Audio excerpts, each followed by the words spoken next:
নমস্কার বন্ধুরা, এই মুহূর্তে রয়েছে পশ্চিমবঙ্গ সরকারের লক্ষ্মীর ভাণ্ডার প্রকল্পের গুরুত্বপূর্ণ আপডেট। লক্ষ্মীর ভাণ্ডার প্রকল্পের মার্চ মাসে টাকা কবে থেকে দেওয়া শুরু হবে সেই বিষয়ে কিন্তু আপডেট জানানো হয়েছে আজকের এই গুরুত্বপূর্ণ ভিডিওটির মাধ্যমে। এছাড়াও নতুন আবেদনকারীদের কি এই মার্চ মাস থেকে টাকা দেওয়া শুরু হবে সেই বিষয়েও কিন্তু আপডেট জানানো হয়েছে। যে সমস্ত বন্ধুরা এখনও পর্যন্ত এই চ্যানেলটিকে সাবস্ক্রাইব করেননি, অবশ্যই মনে করে এই চ্যানেলটিকে সাবস্ক্রাইব করে নেবেন, কারণ আমার এই চ্যানেলের মাধ্যমে প্রতিনিয়ত লক্ষ্মীর ভাণ্ডার প্রকল্প সহ সরকারি বিভিন্ন প্রকল্পের আপডেট জানানো হয়ে থাকে। তাহলে বন্ধুরা, এবার দেখে নেওয়া যাক কী বলা হয়েছে আজকের এই রিপোর্টে। লক্ষ্মীর ভাণ্ডারের মার্চ মাসের টাকা দেওয়ার কাজ শুরু। বর্তমানে পশ্চিমবঙ্গ সরকার রাজ্যের সাধারণ মানুষের জন্য একাধিক জনকল্যাণমূলক প্রকল্প চালু করে রেখেছে। এর মধ্যে সবথেকে বেশি আলোচনায় রয়েছে লক্ষ্মীর ভাণ্ডার, বৃদ্ধ ভাতা, বিধবা ভাতা, প্রতিবন্ধী ভাতা, জয় জোহার এবং তপশিলি বন্ধু প্রকল্প।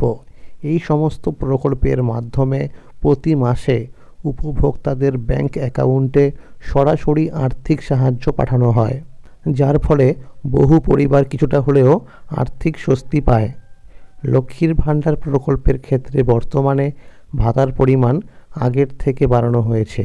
তপশিলি জাতি ও উপজাতি সম্প্রদায়ের মহিলারা আগে যেখানে 1200 টাকা করে পেতেন, এখন সেখানে 1700 টাকা করে পাচ্ছেন। অন্যদিকে সাধারণ শ্রেণীর মহিলাদের ভাতাও 1000 টাকা থেকে বাড়িয়ে 1500 টাকা করা হয়েছে। সাধারণত প্রতি মাসের শুরুতেই এই প্রকল্পগুলো টাকা উপভোক্তাদের অ্যাকাউন্টে পাঠানো হয় এবং বেশিরভাগ ক্ষেত্রেই প্রথম সপ্তাহের মধ্যেই টাকা পৌঁছে যায়। তবে মার্চ মাসে এখনও পর্যন্ত লক্ষ্মীর ভাণ্ডারে টাকা দেওয়ার শুরু হয়নি। জানা যাচ্ছে হোলি উৎসব থাকার কারণে এই মাসে কিছুটা দেরি হয়েছে। ইতিমধ্যেই মার্চ মাসের 2 তারিখ থেকে অনেকের পেমেন্ট স্ট্যাটাসে পেমেন্ট আন্ডার প্রসেস লেখা দেখা যাচ্ছে। যাদের এখনও এই স্ট্যাটাস দেখা যায়নি তাদের ক্ষেত্রে খুব শীঘ্রই আপডেট আসতে পারে। সূত্র মারফত জানা যাচ্ছে মার্চ মাসের 6 তারিখ থেকে অর্থাৎ আগামীকাল থেকে লক্ষ্মীর ভাণ্ডার প্রকল্পে টাকা উপভোক্তাদের ব্যাংক অ্যাকাউন্টে ঢুকতে শুরু হতে পারে, অর্থাৎ সম্ভাবনা রয়েছে। এছাড়াও জানা গেছে ফেব্রুয়ারি মাসে সার্ভারের সমস্যার কারণে কিছু জেলার অনেক মহিলার অ্যাকাউন্টে টাকা পৌঁছায়নি। সেই সমস্ত উপভোক্তারা এবার মার্চ মাসে একসাথে 2 মাসে টাকা পেতে পারেন, অর্থাৎ যেসব সাধারণ শ্রেণীর মহিলা ফেব্রুয়ারি মাসে টাকা পাননি তারা মার্চ মাসে মোট 3000 টাকা অর্থাৎ ফেব্রুয়ারি মাসের 1500 টাকা এবং মার্চ মাসের 1500 টাকা পেতে পারেন। আর তপশিলি জাতি ও উপজাতি সম্প্রদায়ের মহিলারা পেতে পারেন মোট 3400 টাকা, ফেব্রুয়ারি মাসের 1700 টাকা এবং মার্চ মাসের 1700 টাকা।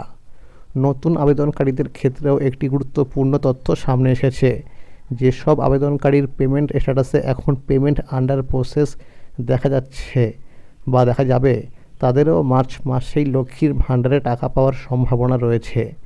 প্রাথমিকভাবে জানা যাচ্ছে উত্তর 24 পরগনা, দক্ষিণ 24 পরগনা, পূর্ব ও পশ্চিম মেদিনীপুর, কোচবিহার, মালদা, মুর্শিদাবাদ, নদিয়া, ঝাড়গ্রাম, পুরুলিয়া, হুগলি, বাঁকুড়া, বীরভূম, পূর্ব ও পশ্চিম বর্ধমান সহ একাধিক জেলায় আগে টাকা পাঠানো শুরু হতে পারে।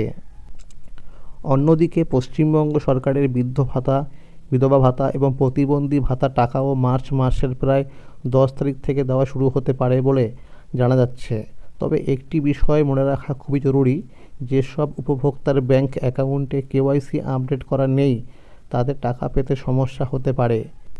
তাই যারা এখনও কেওয়াইসি আপডেট করেননি তারা দ্রুত ব্যাংকে গিয়ে সেই কাজটি সম্পন্ন করে নিলে ভালো হয়, কারণ ফেব্রুয়ারি মাসে অনেকেই শুধুমাত্র এই কারণেই এই লক্ষ্মীর ভাণ্ডার প্রকল্পের টাকা পাননি। তাহলে বন্ধুরা, আজকের এই ছিল আপডেট। লক্ষ্মীর ভাণ্ডার প্রকল্প সহ সরকারি বিভিন্ন প্রকল্পের আপডেট সবার আগে পেতে হলে চ্যানেলটিকে অবশ্যই মনে করে সাবস্ক্রাইব করে রাখুন এবং সকলের কাছে শেয়ার করে দিন। আর যদি ভিডিওটি ভালো লেগে থাকে অবশ্যই একটি লাইক করে দেবেন। ধন্যবাদ।